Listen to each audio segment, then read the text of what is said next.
नमस्कार. कधी असं झालंय का की तुमच्याकडे एखादा जुना स्टॅम्प पेपर आहे आणि कोणीतरी तुम्हाला सांगितलंय की अरे हा तर आता चालणार नाही कारण याला 6 महिने होऊन गेलेत. जर असं असेल तर तुम्ही एका मोठ्या कायदेशीर गैरसमजाला बळी पडू शकता. आज ग्रीन रुद्राक्ष चॅरिटेबल ट्रस्टच्या माध्यमातून आम्ही याच गैरसमजाचा पर्दाफाश करणार आहोत आणि ते सत्य सांगणार आहोत जे तुम्हाला भविष्यातल्या त्रासापासून आणि आर्थिक नुकसानीपासून वाचवू शकेल. चला तर मग सुरू करूया. हाच तो प्रश्न आहे ना जो आपल्यापैकी अनेकांना गोंधळात टाकतो. ही जी 6 महिन्यांची मुदत आहे ती खरंच आहे की निव्वळ एक अफवा? हा एक इतका सामान्य समज आहे की त्यामुळे खूप मोठ्या समस्या निर्माण होऊ शकतात. चला, आज आपण कायद्याच्या खोलात जाऊन याचं सत्य काय आहे तेच शोधूया. तर उत्तर असं आहे की हो, हा विश्वास फक्त चुकीचाच नाहीये, तो खूप धोकादायक सुद्धा आहे. याच एका गैरसमजामुळे सामान्य नागरिकांचं मोठं आर्थिक नुकसान होतं, त्यांना नाहक मनस्ताप सहन करावा लागतो आणि त्यांचे कायदेशीर हक्कही धोक्यात येतात. जरा विचार करा की आयुष्यभराची पुंजी लावून घेतलेल्या घराचा करार फक्त स्टॅम्प पेपर जुना आहे या कारणामुळे अवैध ठरवला जातो, किंवा सरकारी कार्यालयात अधिकारी तुम्हाला याच कारणावरून त्रास देतात, अडवणूक करतात. हे काही काल्पनिक नाहीये, या गैरसमजामुळे घडणाऱ्या या खऱ्या घटना आहेत. मग हा सगळा गोंधळ नेमका आला तरी कुठून? याचं उत्तर दडलंय 2 कायद्यांच्या संघर्षात.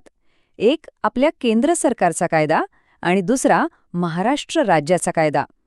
या 2 कायद्यांमधल्या फरकामुळेच नागरिकांसाठी एक कायदेशीर चक्रव्यूह निर्माण झाला.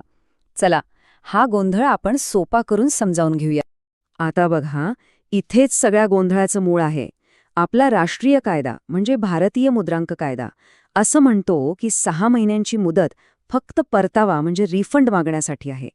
पण महाराष्ट्र मुद्रांक कायद्यात एका नवीन कलमानुसार असं सांगितलं गेलं की 6 महिन्यानंतर स्टॅम्प पेपर अवैध म्हणजे इनव्हॅलिड होऊन जाईल.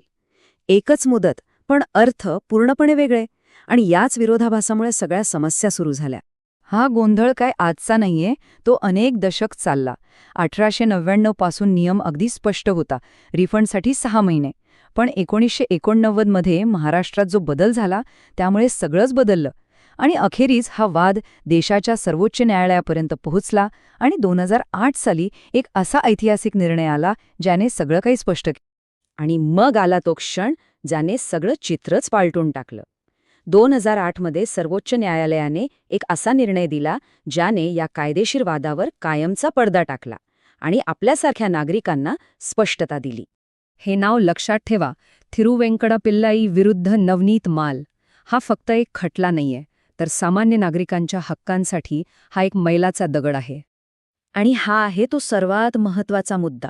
सर्वोच्च न्यायालयाने एकदम स्पष्ट आणि निस्संदिग्ध शब्दात घोषित केलं, भारतीय मुद्रांक कायद्यामध्ये स्टॅम्प पेपर वापरण्यासाठी कोणतीही अंतिम मुदत म्हणजे एक्सपायरी डेट नाही, अजिबात नाही.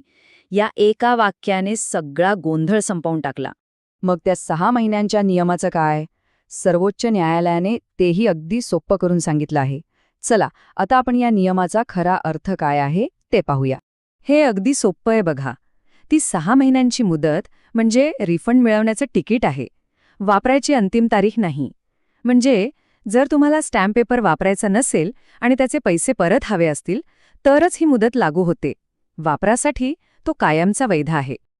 तर ही एक गोष्ट कायमची लक्षात ठेवा, 6 महिने फक्त रिफंडसाठी, वापरासाठी आयुष्यभर. तुमचा कितीही जुना स्टॅम्प पेपर असला तरी तो पूर्णपणे वैध आणि कायदेशीर आहे. याचा सरळ सरळ अर्थ असा आहे की देशाचा कायदा आणि सर्वोच्च न्यायालय दोन्ही आपल्या बाजूने आहेत. त्यामुळे कोणताही जुना स्टॅम्प पेपर अगदी आत्मविश्वासाने वापरता येतो. तो कायदेशीरदृष्ट्या पूर्णपणे सुरक्षित आहे.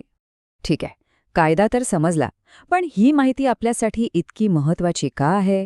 हे ज्ञान आपल्या रोजच्या आयुष्यात आपल्याला कसं सक्षम बनवू शकतं? चला, ते पाहूया. हे ज्ञान म्हणजे एक प्रकारचं शस्त्रच आहे. ह्या माहितीमुळे जे अधिकारी स्टॅम्प जुना आहे असं सांगून त्रास देतात त्यांना आपण आव्हान देऊ शकतो. आपण आपल्या करारांचं संरक्षण करू शकतो आणि फसवणुकीपासून स्वतःला वाचवू शकतो. हे ज्ञान आपल्याला फक्त माहिती देत नाही, तर आपल्या हक्कांसाठी लढण्याची ताकद देत. आणि ही गोष्ट सर्वात महत्त्वाची आहे. कायदा हा नागरिकांच्या संरक्षणासाठी बनवला आहे, त्यांना अडवण्यासाठी किंवा त्रास देण्यासाठी नाही. तो आपली ढाल आहे, आपल्या विरुद्धचं शस्त्र नाही. तर आता प्रश्न हा आहे की या ज्ञानाचा उपयोग कसा करायचा? शांत बसून चालणार नाही. ही माहिती आपल्या मित्रमैत्रिणींपर्यंत, कुटुंबापर्यंत, सहकाऱ्यांपर्यंत पोहोचवा. आपण सगळे मिळूनच हा गैरसमज दूर करू शकतो आणि प्रत्येकाला न्याय मिळवून देऊ शकतो. जागरूक रहा आणि सशक्त बना. धन्यवाद. या सुंदर आत्मिक प्रवासात माझ्यासोबत केल्याबद्दल तुमचे खूप खूप धन्यवाद. आणि हे ज्ञान आपल्यापर्यंत पोहोचवणाऱ्या ग्रीन रुद्राक्ष चॅरिटेबल ट्रस्टचे पुन्हा एकदा मनपूर्वक आभार. तुमचा दिवस शुभ असो.